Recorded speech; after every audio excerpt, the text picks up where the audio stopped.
You line up over the ball with your 7-iron, you make what feels like a decent swing, and the club thuds into the turf a good 2 inches behind the ball. Fat, heavy, the shot dribbles forward and your wrists sting. Or you catch it thin, and it screams low across the green and off the back. Every single time that divot shows up in the wrong place, or there is no divot at all. I lived with that for years. And I blamed everything except the real reason. Here is what I finally uncovered. The reason you cannot take a clean divot after the ball has almost nothing to do with strength or flexibility or how many candles were on your last birthday cake. It comes down to one small, almost invisible adjustment you make before the club ever moves an adjustment. The finest players of an older generation did without even thinking about it.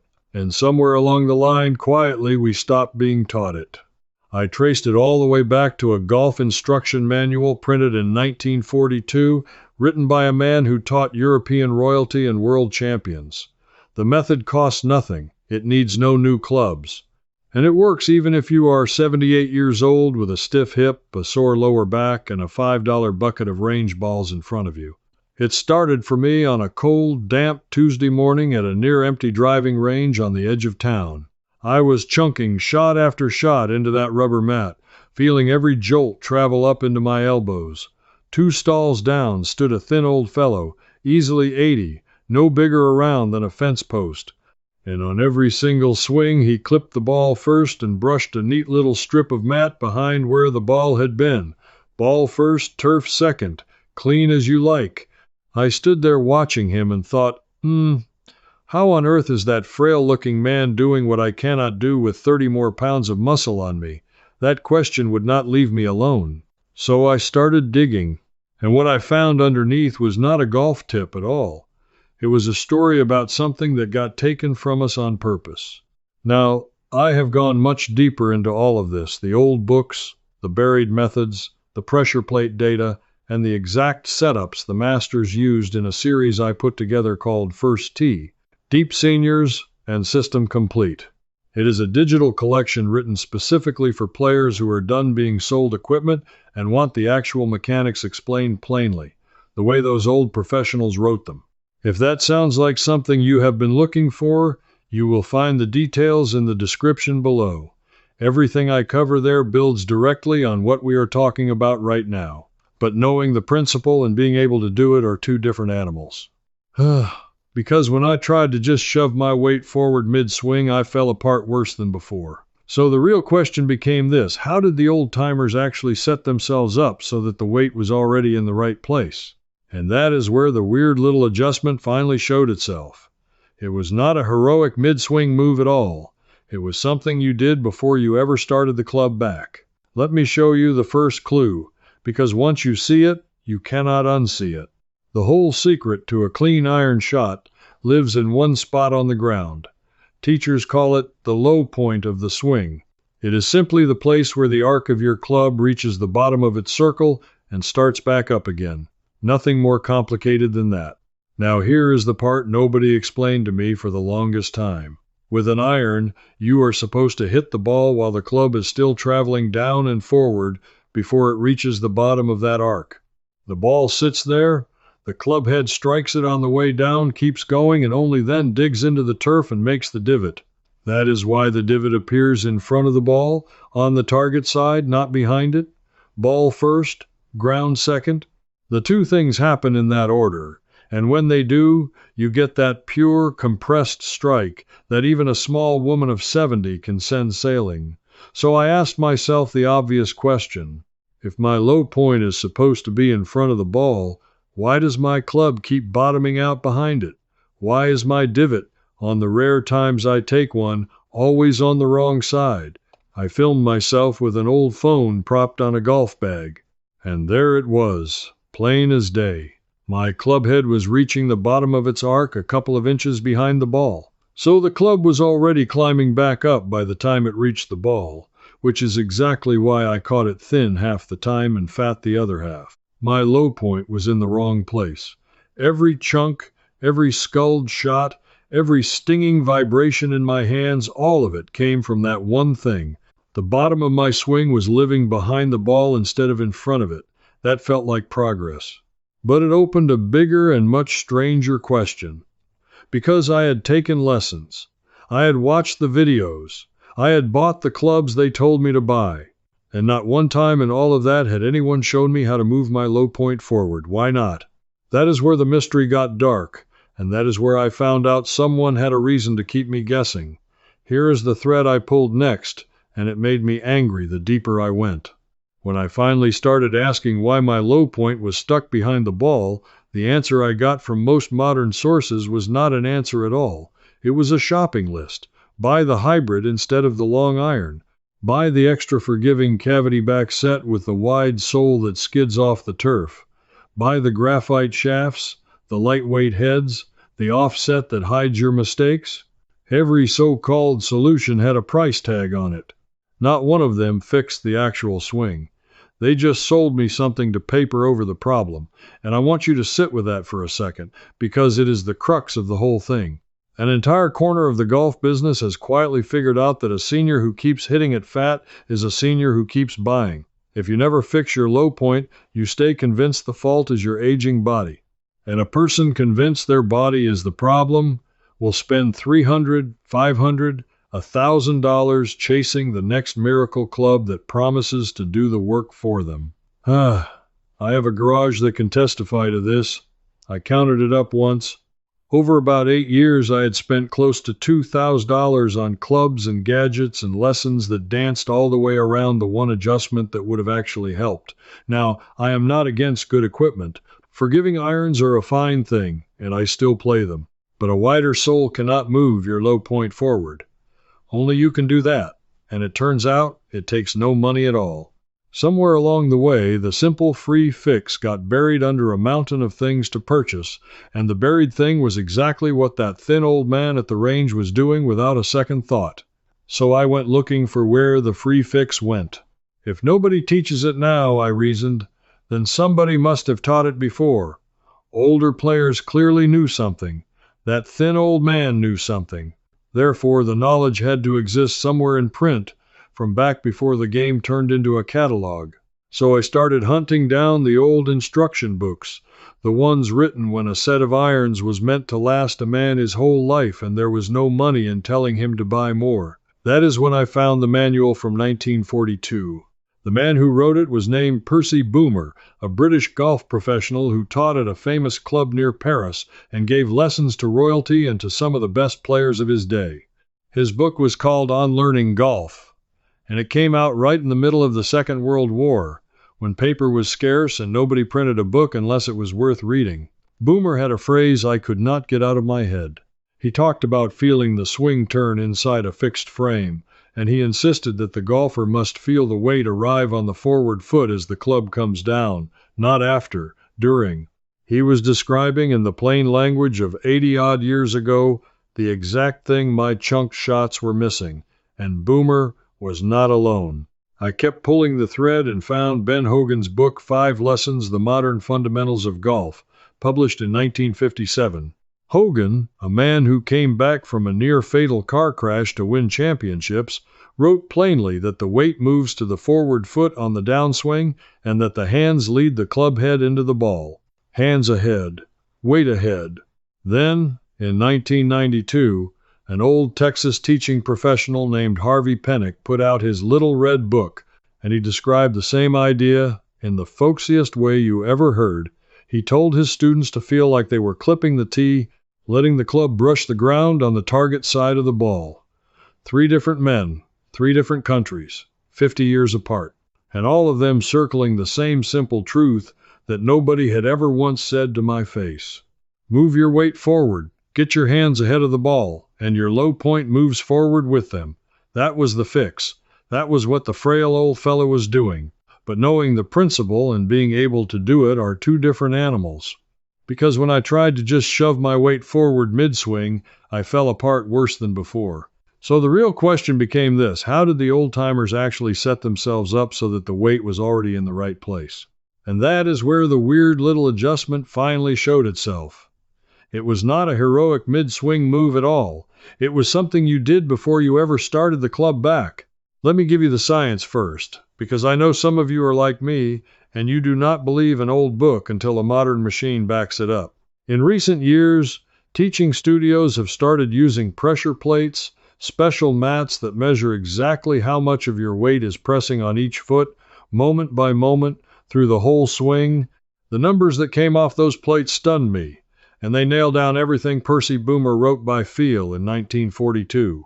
When they measured good ball strikers, the ones who take that clean divot after the ball, they found that at the moment of impact, those players had roughly 80 to 90% of their pressure on their forward foot, nearly all of it.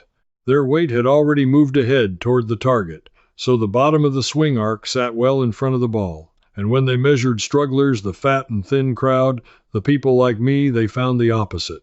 At impact, those golfers still had most of their weight hanging back on the rear foot. The weight never got forward, so the low point never moved forward. So the club bottomed out behind the ball, every time. Now here is why this hits seniors the hardest, and why it is not your fault. That forward move of the weight takes timing and a bit of spring in the legs when you do it during the swing. When we were 30, we could shift late and fast and still get away with it. But hips get stiffer, backs get cranky. That quick athletic weight shift that younger players make on the downswing gets slower and smaller as the years go by, and for a lot of us it barely happens at all. So the weight stays back, the divot stays behind the ball, and we walk off blaming our age exactly as we have been quietly encouraged to do. But the old teachers found a way around the whole problem, and it is so simple it feels like cheating. If your body can no longer shift the weight forward quickly during the swing, then you do not shift it during the swing at all. You put it forward before you start. You preset it. You set up already leaning toward the target, already stacked on your lead side, and then you simply keep it there and turn. No race against your own stiff hips, no timing. The weight is where it needs to be from the very first instant, so the low point is parked in front of the ball before the club even moves. That is the adjustment. That is the thing the thin old man was doing that I could not see from 2 stalls away. He was not shifting to his front foot. He had never left it. And I remember the exact moment it clicked, because I nearly laughed out loud on that rubber mat. I had spent years being told to make a full weight transfer, to load into my back foot and fire through. All that advice was written for a younger body. The old fellow had thrown it out and simply started where he wanted to finish. That is the piece they stopped teaching us, and I think I finally understood why. There is no product to sell a man who fixes his swing for free with a setup he already owns. Now, before I give you the full step-by-step, I need to talk directly to one of you.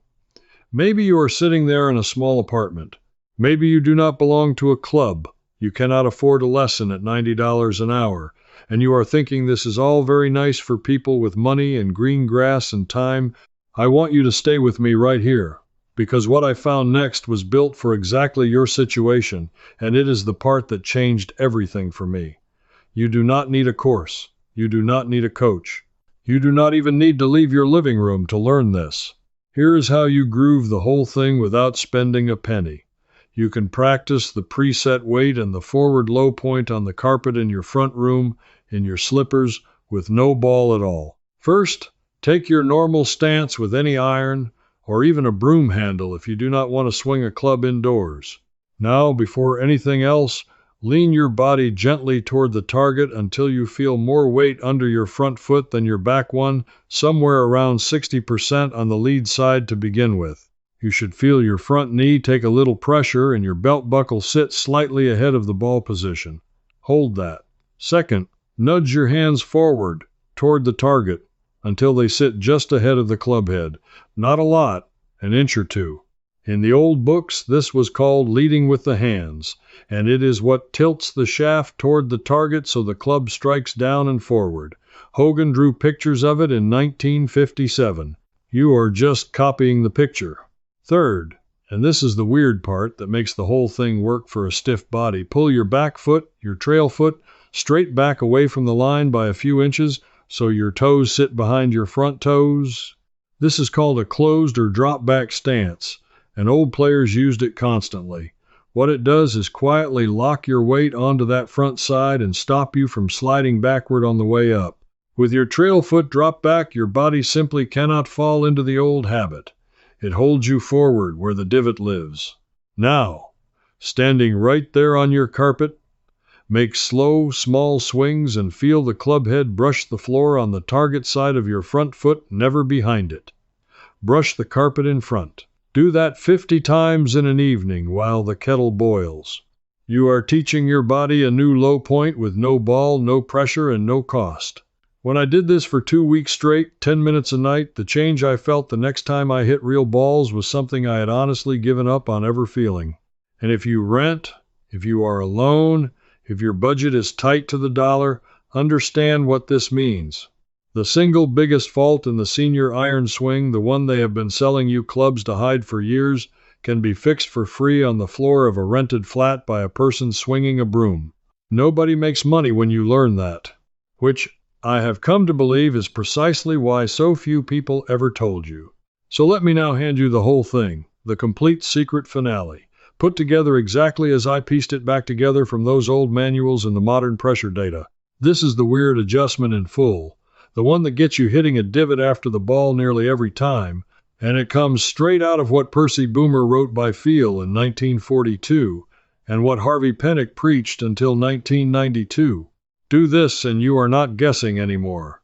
You are doing what the masters did. Step 1. As you take your stance with any iron from a wedge up to about a 7, set the ball just a touch back of the center of your stance, roughly in line with the middle of your chest or a hair toward your back foot. A ball played too far forward begs you to hang back and scoop it. Middle to slightly back keeps the strike ahead of your weight.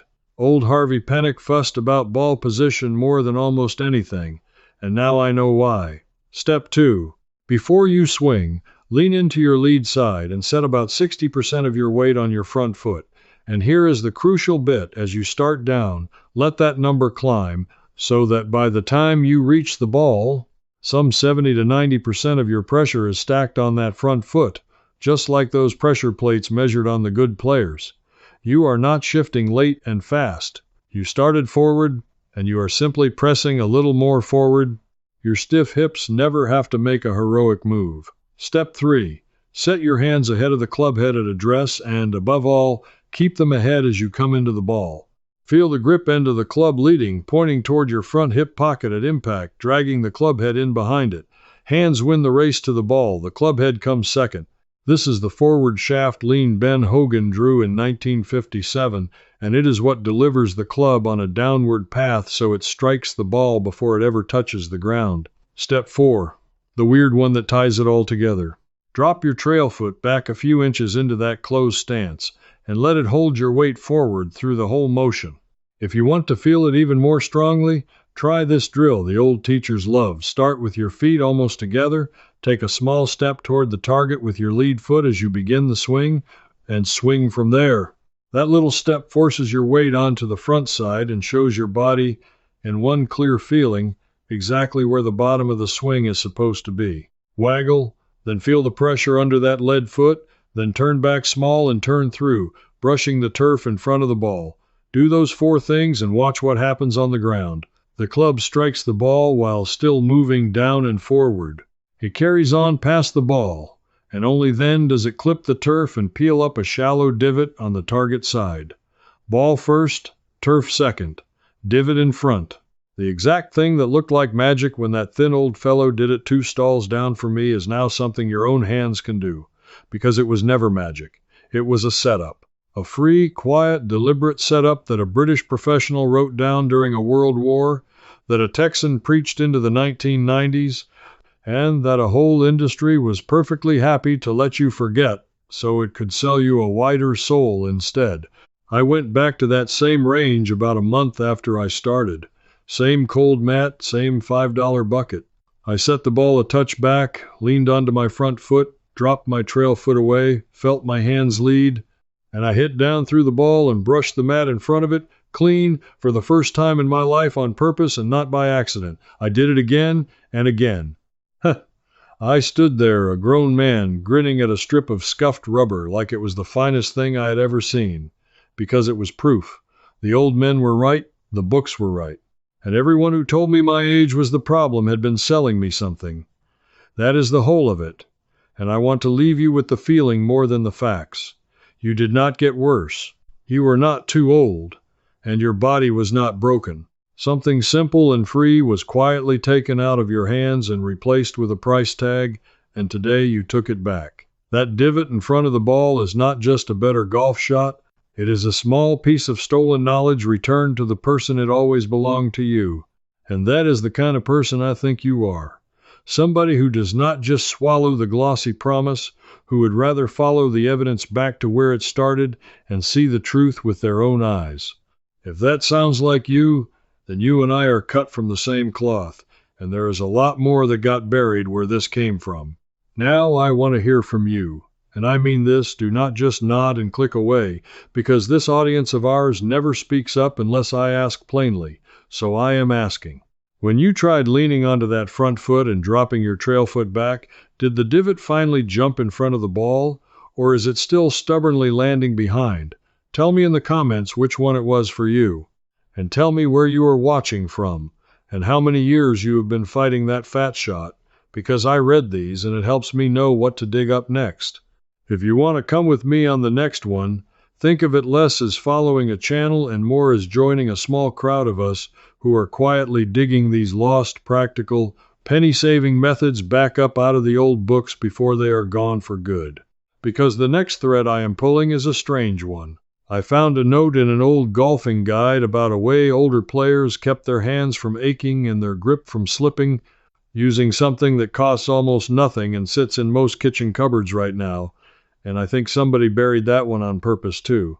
I will see you there, and we will find the bottom of it together. Now here's the thing, everything you just saw was only the overview. Inside my membership, I pick up right where we stopped, taking you into the pre-swing setup.